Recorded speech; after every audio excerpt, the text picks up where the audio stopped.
Si yo te pregunto, ¿cómo funcionan los autos? Seguramente me dirías que por un motor, ¿no? O sea, básicamente lógica, ¿no? Si no tiene un motor no funciona. Claramente. Y la verdad es que sí. Obviamente todos los autos tienen motor, de lo contrario no tendría sentido. Pero si nos metemos más en profundidad, la pregunta es, ¿cómo funciona un motor? Si me das unos minutos te lo explico. Mira, ¿qué onda mi gente? Yo soy Mati y en el video de hoy claramente vamos a ver cómo funciona el motor de un auto. Pero tranqui que lo voy a explicar de la manera más sencilla para que todos lo entiendan. Para comenzar, podríamos decir que un motor ya de por sí es bastante complejo. Tiene muchos mecanismos que lo hacen funcionar y lo diferencian de otros.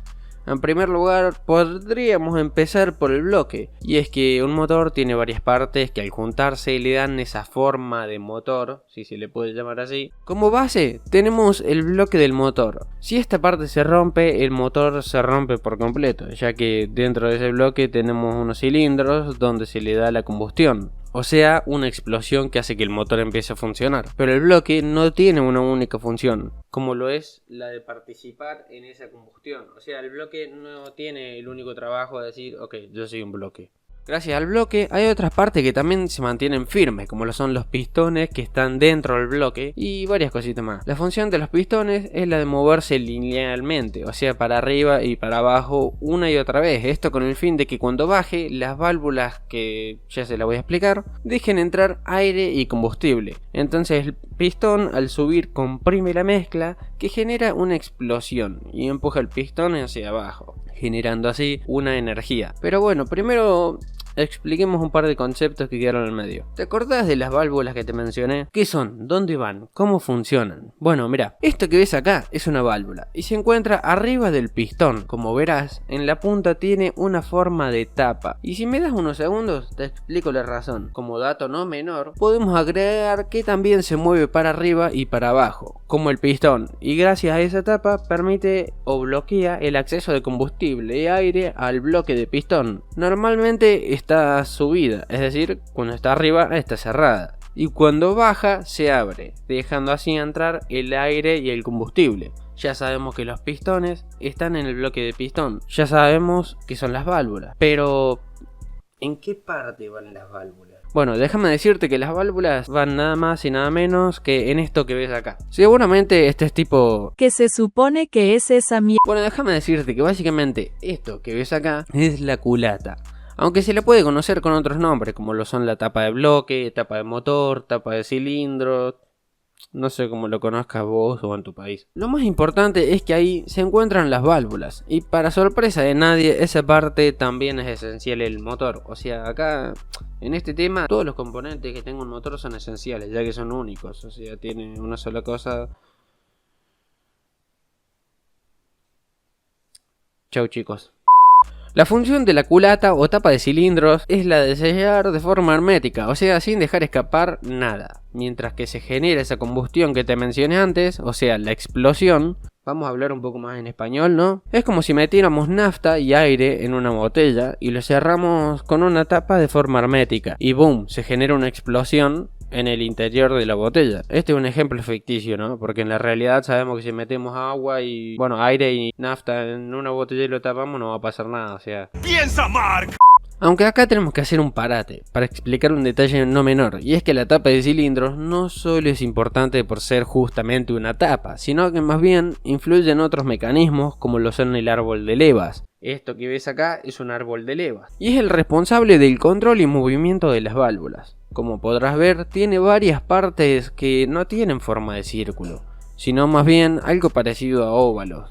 Y es que cuando el árbol de levas gira, al girar esos óvalos empujan a las válvulas y hacen que se abran o se cierren en el momento justo, permitiendo o bloqueando el acceso del aire y el combustible. Ahora vamos a explicar un par más de cosas que hay en el medio para que conozcan mejor un motor. Una vez explicada la tapa de cilindros, pasamos al siguiente punto. ¿Te acordás del pistón que te mencioné? Bueno, Como podrás ver en la imagen, abajo del pistón hay algo así como un fierro. Eso que ves ahí es una biela, lo que permite sostener el pistón para que pueda subir o bajar. Pero seguramente te estés preguntando cómo es que el pistón sube o baja. Y la verdad es que la respuesta es más fácil de lo que parece. Este que ves acá es el responsable de que el pistón suba o baje. Lo que acabas de ver se llama cigüeñal. Y como todas las otras partes, está en todos los autos. Menos en los motores rotativos, que no necesitan pistones, pero ese ya es otro tema, así que si quieren lo vemos en algún video. Y de paso suscríbete si quieres verlo.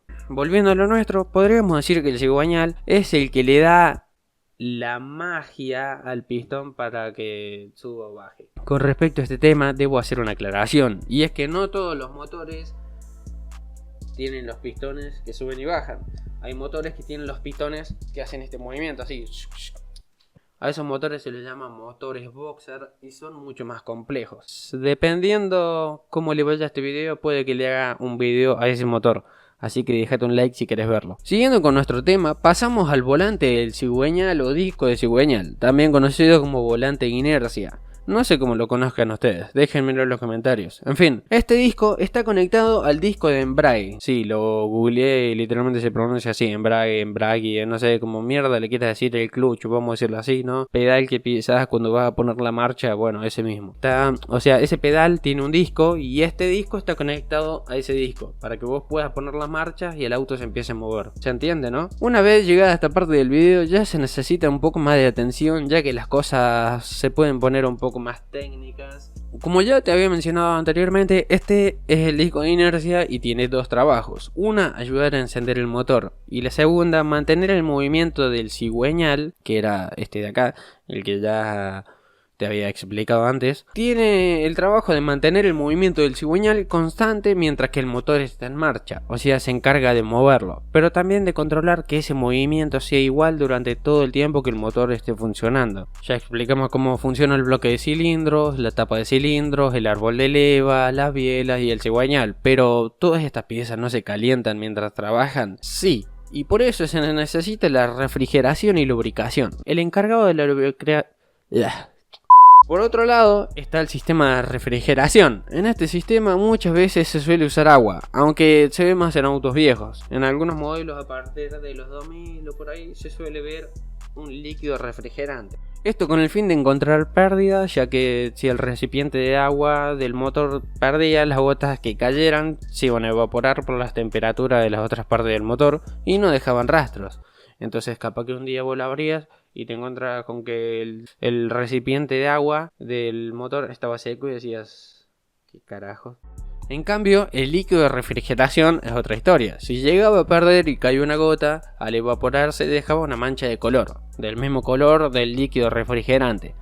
Porque de hecho sí, este líquido viene en varios colores. No influye tanto el color del líquido, pero por ahí te puede hacer como una textura de gel. Así que tengan mucho cuidado a la hora de elegir el líquido refrigerante. Ya he explicado un poco el contexto sobre la refrigeración, pasemos a ver cómo funciona. Y es que esto tampoco tiene tanta ciencia. Como uno de los primeros datos sobre el tema, podríamos decir que el sistema de refrigeración trabaja con presión, por lo cual la temperatura del líquido es más alta antes de evaporarse. Déjame que te explico con un ejemplo y todo. Normalmente el agua se evapora a los 100 grados centígrados, ¿no? Pero si a esa agua la logramos introducir en una botella, le metemos mucha presión y mucho calor, vamos a ver que aún así llegando a los 100 grados no se evapora. ¿Y por qué? Todo porque tiene más presión adentro de la botella. En el auto es lo mismo. Normalmente el auto suele trabajar con el líquido a más de 100 grados sin evaporarse. Como otro de los datos, podríamos decir que el líquido hace un circuito que recorre la mayor parte del motor y luego pasa por un termostato. Esto que ves acá es un termostato. Hay que tener en cuenta que si el motor trabaja en frío no rinde bien y gasta más. Si trabaja muy caliente te podés quedar a pie, hermano, o sea, sencillo. Básicamente el sistema de refrigeración lo mantiene justo en el punto ideal, que por lo general son entre los 90 y 105 grados.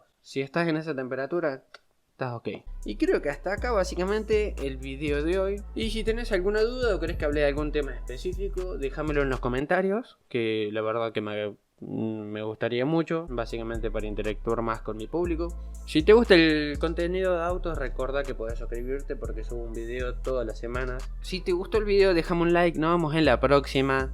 Te me cuidas, acordate, no fumes, no tomes de más, nos vemos, bye.